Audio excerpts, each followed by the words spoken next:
Stop the FOMO. You got yourself a TCL QM6K because everyone, including me, says it's amazing, but some people are telling you maybe it's not bright enough. So today, we're going to help you with some secret settings to get your QM6K as bright as it can be. We're not going to hold back. We're using the Sony Bravia 9 as a reference for brightness because that TV is definitely bright.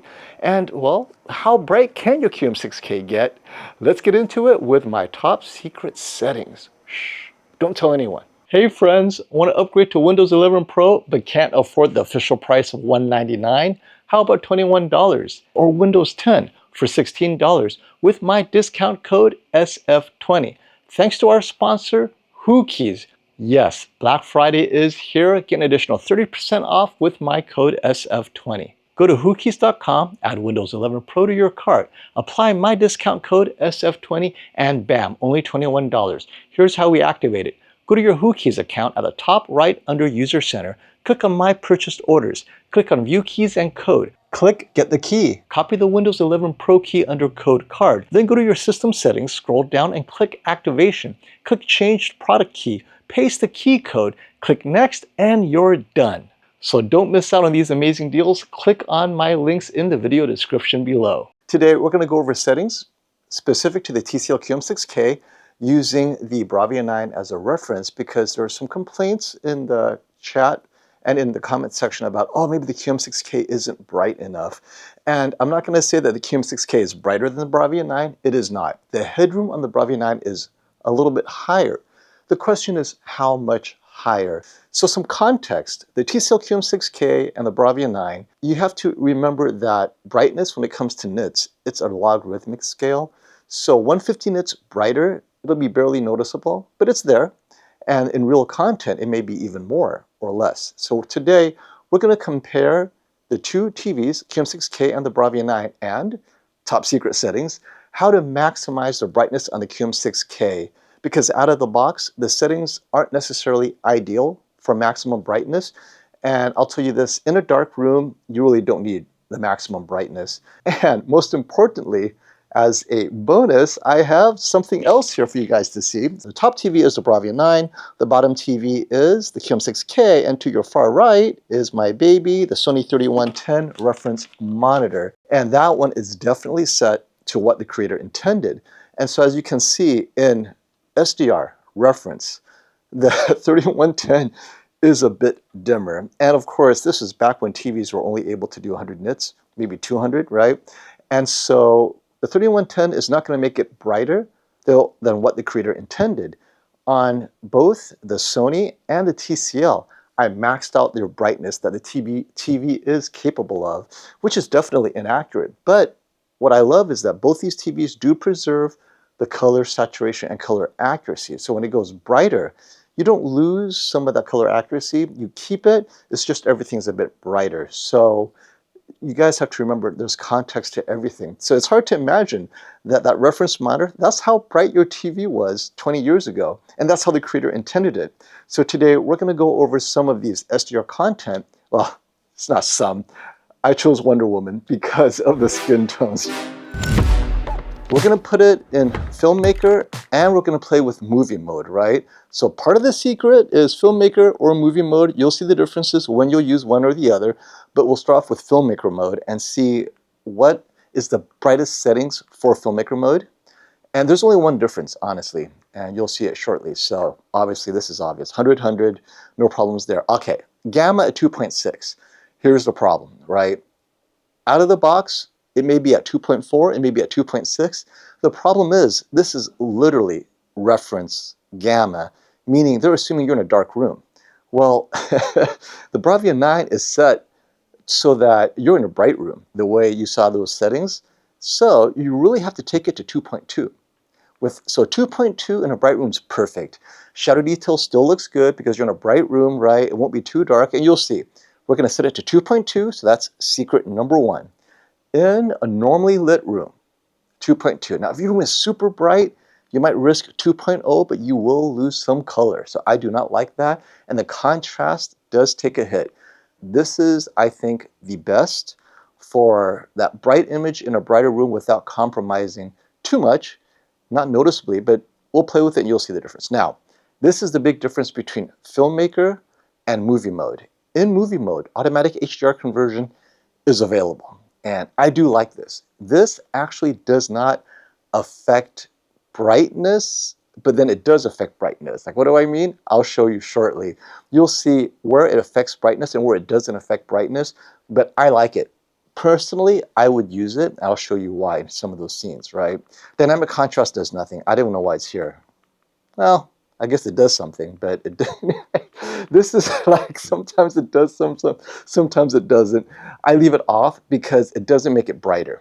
It actually makes it darker. What it does is it changes the contrast and makes some of the darker areas a little bit darker to make it pop more, but that's why I like the HDR. So this is the poor man's automatic HDR conversion. Playing with dynamic contrast in Filmmaker mode essentially is HDR conversion, and you'll see it. So that's the cheat around it. If you like HDR conversion in movie mode and you want it in Filmmaker mode, play with dynamic contrast and you're pretty much there. This always on high. You have to leave this on high in every content. It just does not look good on low because this affects the local dimming algorithm. The local dimming algorithm needs local contrast to be on high.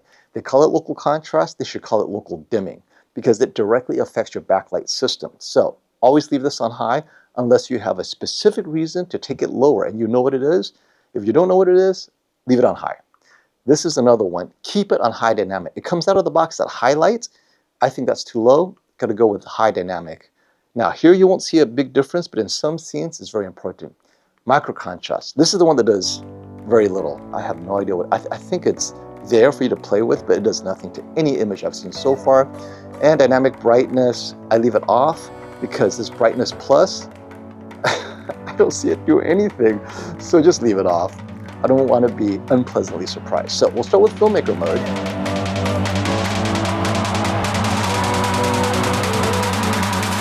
Now let's adjust my camera exposure to match the reference monitor.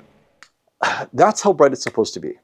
Relative to the reference monitor, you can see that both these TVs are their maximum brightness, definitely overkill. So in a light-controlled room, and I'm not saying pitch dark, right? A light-controlled room, the reference monitor, that should work for many people. Arguably, it could be a little dim. Like you're so used to HDR, you want a bit brighter. So I get that you don't like that reference, but that's exactly how that was graded. Now, let's talk about these two TVs, how close they are, right? So I've overexposed them, but if I take down the exposure to what we normally see here, okay, let's go to the next scene. Oh, where do you come from? All right, here we are, skin tones. Oh, look at that. Okay, you have the bright ocean behind, sun reflecting on the skin. Suddenly that brightness difference isn't huge. And that's my point, right? It depends on the scene. In this scene, they are so close. So this is why many people, many reviewers, myself included, when you do a measurement on a meter, it tells you one thing. When you put in real content, it's a completely different ballgame. Sometimes the TVs game the meter so they could really kill it on the meter. Because what is a meter? Pure white and then pure color luminances. But then you got to put this stuff together, right? It's not all white. You got color, skin tones, you have motion, you have the local dimming working. So if you throw that all together, it's like the great standardization. It standardizes the brightness a little bit more, and you normalize for all of that. And suddenly the differences aren't as huge. So let me lower the exposure a bit more, because I think sometimes when it's overexposed, they look too similar. So I'm going to get it. Okay, maybe that's okay. So they're still very similar, right? So again, you saw the settings. Now, this is the magic of the HDR conversion, SDR to HDR. So we're going to do that right now. I have it on that HDR conversion, right? So that's the HDR conversion. Very subtle. So now, and the gamma is 2.2. So now that we know the HDR conversion is on movie mode, we'll do a quick toggle so you guys can see the difference, right? So movie mode, all other settings in movie mode and Filmmaker mode are identical. When Filmmaker and Movie Mode have identical settings, they look identical. There is no difference. Movie Mode doesn't have a magic luminance toggle within it that says, oh, Movie Mode's always brighter. If you put it to the same settings, they are identical. Now, the only difference is in Movie Mode, you could enable HDR conversion. So, this is with HDR conversion. This is without. You notice it's very subtle brightening in Filmmaker mode of all the midtones, slightly brighter. If you go to Movie, they darken those midtones a little bit, but the specular highlights don't change. It's still the same brightness, but it makes it pop a little bit more. So if you like that pop, go to Movie mode, put it on HDR conversion. But then in Filmmaker mode, if you go to that dynamic contrast thing, you play with that, same effect. So if you leave it off, it's creator's intent. So now this is in, let me double check this. Okay, this is in Movie mode. Unfortunately though, it looks slightly darker because in SDR, everything's a little bit brighter. That's just how SDR is, right? There's no dynamic range. What HDR conversion did was create an artificial dynamic range, but I can make it look more like the Bravia 9, a little bit flatter. So there, very similar. I'm going to turn up the exposure a bit so you see more of the skin tone detail.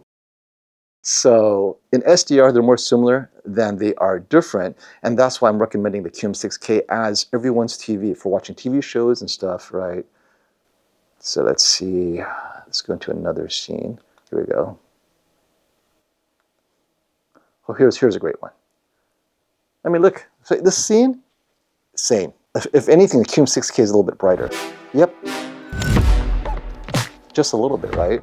So in this scene, I was trying to flex. You know what? I could be bright too. So, like I said, just because your meter says the Bravia 9 is brighter, what did we say? It changes scene to scene. So in this scene, the QM6K is brighter, and everything else looks the same. If I turn up the exposure a bit so you can see the shadow detail, look at that shadow detail. They are so similar. Turn up the exposure, and you can see one is not darker or brighter than the other. I mean, they both nail it. This is a great example. Actually, this scene I really love because it demonstrates you meter it out and you're assuming, oh, on the meter it says the QM6K is not as bright. Wrong. We'll do one more scene. I think I've made my point to a certain degree, but we'll all love Wonder Woman. And the Bravia 9 is a touch brighter in the scene, just a touch. And if I want the QM6K to pop a little bit, let me see. Am I in Filmmaker mode? Yes, let's go to Movie mode. Huh. SDR conversion didn't do much in Movie mode. So sometimes it doesn't do anything. It's very subtle. I like that they were not heavy-handed with that. So it doesn't matter if you have SDR conversion in this. I guess the scene is already very HDR-like. It didn't do much to it. But definitely in this scene, the white stars on her shorts pop a little bit more on the Bravia 9 because of the extra brightness. So this is the slight, there's technically no peak specular highlights in SDR since everything is within a limited range, but the Bravia 9 makes it pop a little bit. And I know it's far, right? But it looks more similar to the QM6K than to the Bravia 9, and that's my point. So Sony is definitely doing its magic here, and I like it. It's a little extra sharpening, a little extra highlight, and you know what? TCL's going to learn from this. They're like, wait, what? What happened to this creator's intent? Now you're cheering on what Sony did? It looks pleasant. What can I say? This TV show was mastered in the 70s when you had a limited number of tools at your disposal. So Sony's like, we know what you like. Let's give it a little pop. And it works actually pretty well. All right, let me see if there's one more exciting scene that we can play with. Oh, how about the invisible plane? Wait, where is she? Oh, there she is. Okay. So the Sony is again slightly brighter. In real life, if you walk between these two TVs from room to room, they're too close to call. And this scene is really good because you can't tell that Sony's doing anything special. It looks like what the scene should be. Unlike the last scene with the bright stars in the shorts, that was quite dazzling. So The Bravia 9, as you can see at where the wing is, on the Bravia 9, it is brighter. It just, there's no way around it. However, it feels, and I see it here too, the QM6K has more color gradient. I mean, they tone mapped it down hard here, but the pop on the Bravia 9 is very obvious. So if you like that pop all around, you're getting it in the Bravia 9. In this scene, and I'm going to hyperexpose it now so you can see the difference in their black levels, what kind of blooming you're going to experience. Holy cow. That QM6K is killing it. Now, the word origamo, it's a little bit brighter on the Bravia 9. No, actually, it's not brighter. Actually, the QM6K is a little bit brighter, and it's not blooming as much. The heck? This is a win for the QM6K right here. I am so impressed with this scene because I'm going to take down the exposure a little bit so you can see. Yeah, the origamo on the QM6K is a touch brighter, and it didn't bloom more than it bloomed less than the Bravia 9. They know what they're doing. TCL has finally learned how to tone map at the highest level on an entry-level TV. This is unbelievable. And it's not because it cheated by lowering the brightness of the words origamo. See, if I lower the exposure, or actually, you can see that's slightly brighter. There you go. See, as you can see, at a lower exposure, the QM6K origamo is slightly brighter. That's just killing it. So I would definitely now, after this, you got to get the QM6K. As far as blooming control is concerned, I'm more excited than ever for the QM7K. Oh man, Sony's going to have to up its game. It's like year-to-year improvements. I love it. Okay, would you use movie mode or filmmaker mode for watching movies, TVs? Okay, so I would use filmmaker mode and play with this feature. So filmmaker mode, this is the feature, is, where'd it go? Oh, dynamic contrast, there you go. So this is what you play with if you want to get the HDR conversion in SDR. I leave it off in HDR. QM6K is doing fine in HDR. In SDR, that's the only thing I play with. Gamma is 2.4 in a dark room, that's correct. And there were people saying that in these kind of scenes, the QM6K, the Bravia 9 is a little bit sharper. So when I re-edit this scene, because I am recording a high resolution version, I'll make a close-up and you guys can see, but there's a little extra sharpness on the Bravia 9 where there are clear words like this. It's just a touch. Sony, a touch sharper. And right here too, you see where Sony's extra brightness makes a difference. Right up here, you see that? This one is kind of flat, and on the reference monitor, it's just like on the Sony.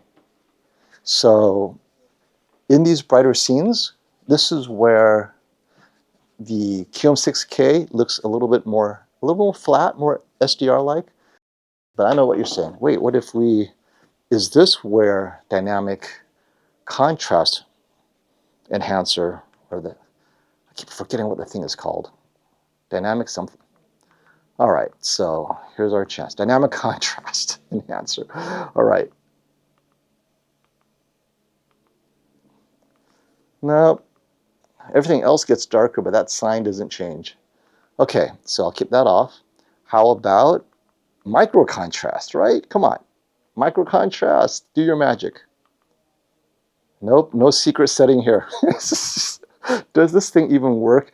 TCL, is micro contrast here just to mess with my mind? Because it's doing absolutely nothing in this scene.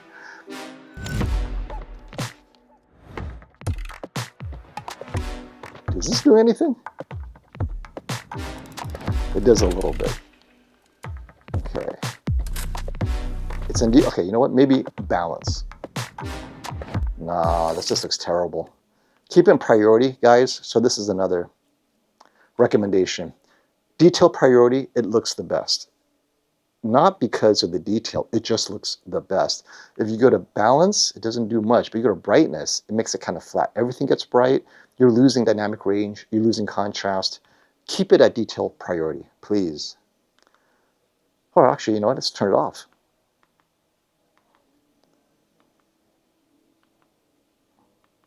Okay, turning it off, actually, brings that slight brightness. How ironic. You would think detail priorities bring out detail. Let's keep it off for now, because it looked good in some scenes, but in here, off actually makes it look more like the Bravia 9.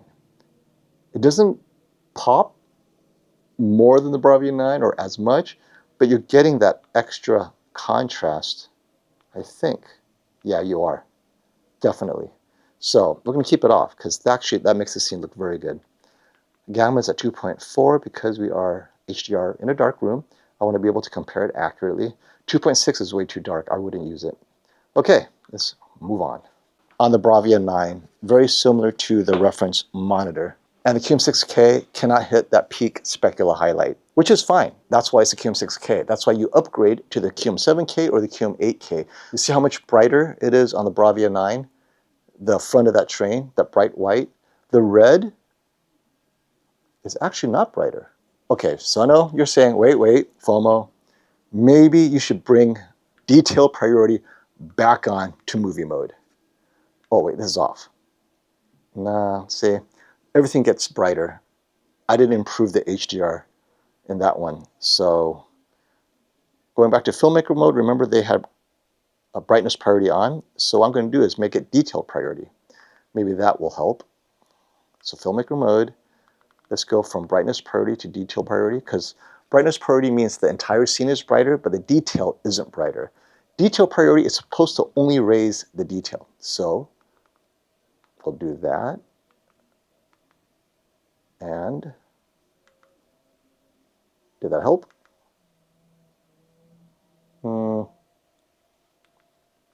Not really. Let's go to brightness priority because I noticed it was off. I'm losing track of what's on and off now. Still not as bright.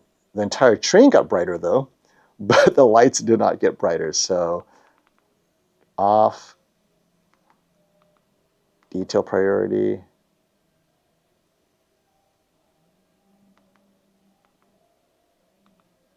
It's better off. Off, because the light on the train doesn't get brighter, but everything else is a little bit dimmer, it pops more. So I will leave it off. The yellow is brighter on the Bravia 9, but I know you notice that there's more yellow in the QM6K. So the question is, who's right? Let's look at the reference monitor, and the Bravia 9 is right. You're not supposed to see all the additional gradient. The QM6K is adding more color where there really isn't supposed to be, right? Because on the reference monitor, there's no additional color. It looks just like the Bravia 9. And now you guys know why I use the Bravia 9 as a reference. It more often than not matches the reference monitor. The QM6K is just doing what it can. Okay, we'll stop here. I think we have all the settings we need. You guys have the secret settings now. Your TV will look awesome out of the box. Just get it out of eco mode, most importantly, because out of the box, it's at 30. Brightness is 30 across the board, which is ridiculous. So it's safe to say that the QM6K is the RAV4 of TVs, popular, does its job well. It's not going to win any races, but you know what? Maybe you don't want to win a race.